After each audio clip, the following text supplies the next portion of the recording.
நீங்கள் நல்லா இருப்பீங்க. ஆண்டவர் தாமே உங்களை ஆசீர்வதிப்பாராக. இந்த நாளிலே ஒரு வெற்றி என்பது எப்படி கிடைக்கும் என்பது குறித்தும், வெற்றிக்கு யார் உறுதுணையாக இருப்பார் என்பதை குறித்தும் ஒரு அனுபவத்தை அல்ல, ஒருவர் சொன்னதை கேட்டு நான் சொல்ல ஆசைப்படுகிறேன். புத்தியுள்ள ஸ்திரீ வீட்டை கட்டுகிறாள் என்று நீதிமொழிகள் 14வது அதிகாரத்தில் 1வது வசனம் எப்படி கூறிக்கொண்டிருக்கிறது. அதேபோல் தமிழ்நாட்டில் ஒருவனுடைய வெற்றிக்கு பின்னால் ஒருவள் இருக்கிறாள் என்ற அர்த்தம். அவனுக்கு பின்னால் அவள் மனைவி இருக்கிறாள் என்று அர்த்தம். நம்ம என்ன செய்தாலும் ஏது செய்தாலும் ஒரு சில சமயங்களில் நாம் தவறான முடிவெடுக்கும் போது அதை திருத்துகிறவளாக நமக்கு வாய்க்கிற மனைவியை இருப்பாள். அப்படி வாய்க்காத மனைவி இருந்தால் நாம் எது செய்தாலும் அது நஷ்டத்தில் போய்விடும். ஆனால் புத்தியுள்ள ஸ்திரீ வீட்டை கட்டுகிறாள் என்பது எப்படி என்றால், அதற்கு ஒரு நடந்த சம்பவம் அல்ல, அதைவிட கேட்டு அதை பற்றி ஆராய்ந்து சொல்லக்கூடிய ஒரு நடைபெற்ற சம்பவத்தை நான் உங்களுக்கு சொல்ல ஆசைப்படுகிறேன். கஜினி முகமது 17 முறை இந்தியாவுக்கு போர் தொடுத்து எல்லாவற்றையும் எடுத்துக்கொண்டு போனான் என்பது சரித்திரம். ஆனால் 16 முறை அவன் தோற்று போனான். 16வது முறையாக தோற்று போய் எல்லாம் சங்கடத்தோடு அவன் பசியால் வாடி ஒரு வீட்டுக்கு முன்னால் இருந்தபோது, ஒரு வீட்டில் அந்த வயதான ஒரு தாயார் இருந்தார்கள்.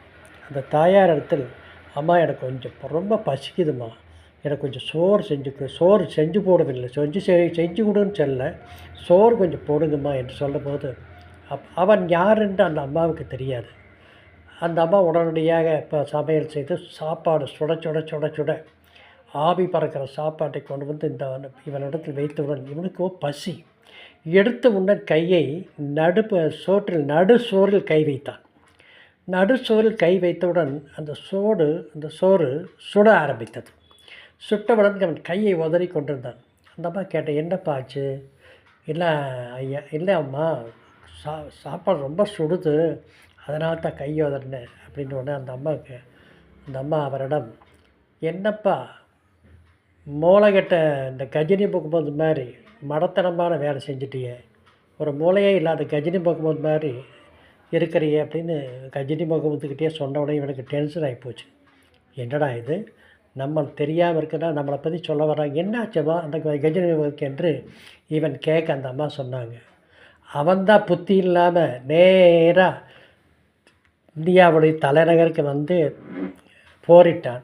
அதனால் சுற்றி இருக்கிற ஸ்டேட்டுகள்லாம் அவன் மேல் பாய்ந்து அவனை தோற்கெடுத்தது. மெதுவாக ஒரு முனையிலிருந்து தொடங்கி வந்திருந்தால் அவன் வெற்றி அடைஞ்சிருப்பான். இப்போ சாப்பாடு சாப்பிட்றேன், கொஞ்சம் கொஞ்சமாக எடுத்து சாப்பிட்டா எல்லா சாப்பாடையும் சாப்பிட்லாம். நீ எடுத்தோடனே நடுவில் கை வச்சிய, அதுக்கு தான் அந்த முட்டாள் கஜினி முகமது மாதிரி இருக்காரே என்று சொன்னவுடன் டக் என்று இவனுக்கு ஒரு யோசனை தேர்ந்தது. அடுத்த முறை கொஞ்சம் கொஞ்சமாக இந்தியாவில் இருந்த எல்லா பொருட்களையும் எடுத்து போனான் என்பது சரித்திரம். நாம் கூட நம்முடைய லைஃப்பில் உடனடியாக மேலே போக வேண்டும், உடனடியாக உயர வேண்டும் என்ற எண்ணத்தோடு நீங்கள் செயல்படக்கூடாது. கொஞ்சம் கொஞ்சமாக ஒவ்வொரு ஸ்டெப்பாக ஏறி நாம் உயர்ந்த நிலைக்கு வந்தால் நீங்களும் உயர்வீர்கள், தேவனும் ஆசீர்வதிப்பார். இதை கேட்குறவர்கள் லைக் பண்ணுங்கள், ஷேர் பண்ணுங்கள், சப்ஸ்கிரைப் பண்ணுங்கள். மீண்டும் நாளை சந்திப்போம்.